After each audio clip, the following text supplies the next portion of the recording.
If you've watched the news or followed politics, chances are you've heard the term Orwellian thrown around in one context or another.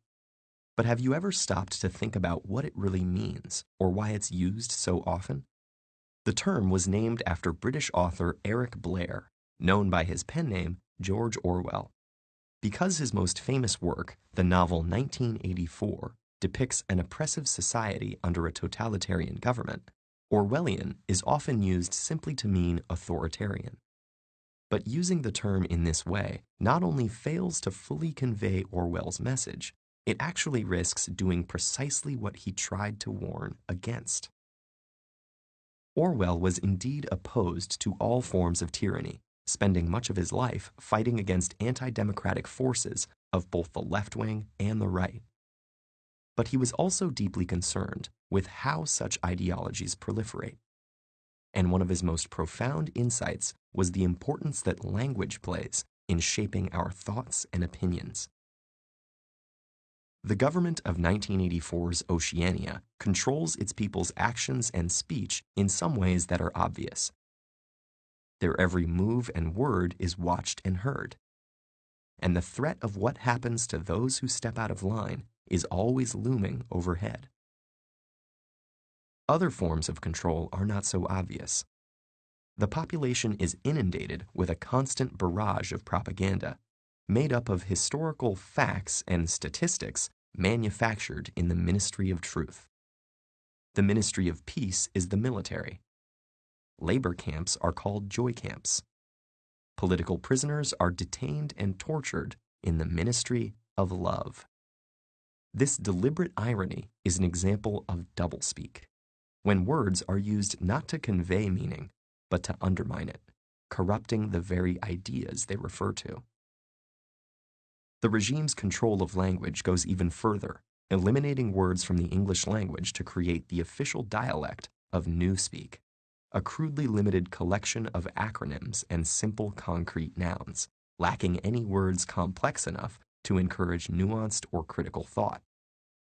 This has an effect on the psyche Orwell calls doublethink, a hypnotic state of cognitive dissonance in which one is compelled to disregard their own perception in place of the officially dictated version of events, leaving the individual completely dependent on the state's definition of reality itself. The result is a world in which even the privacy of one's own thought process is violated, where one may be found guilty of thought crime by talking in their sleep. And keeping a diary or having a love affair equals a subversive act of rebellion. This might sound like something that can only happen in totalitarian regimes.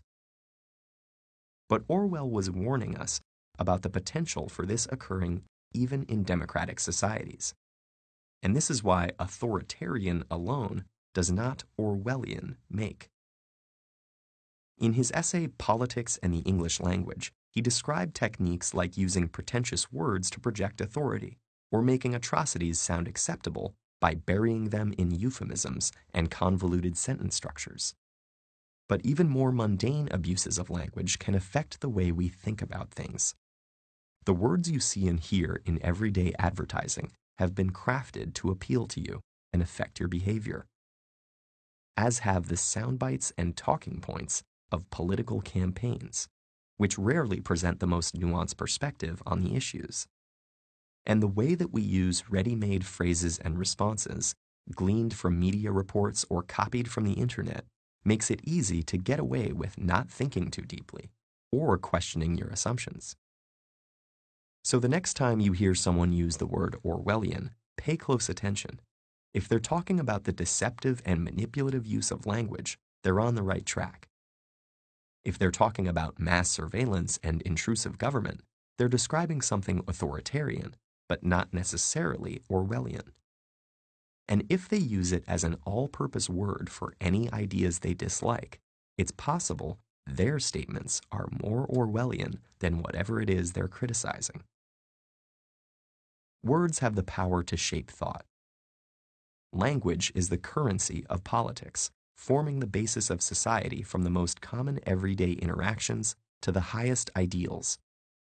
Orwell urged us to protect our language, because ultimately our ability to think and communicate clearly is what stands between us and a world where war is peace and freedom is slavery.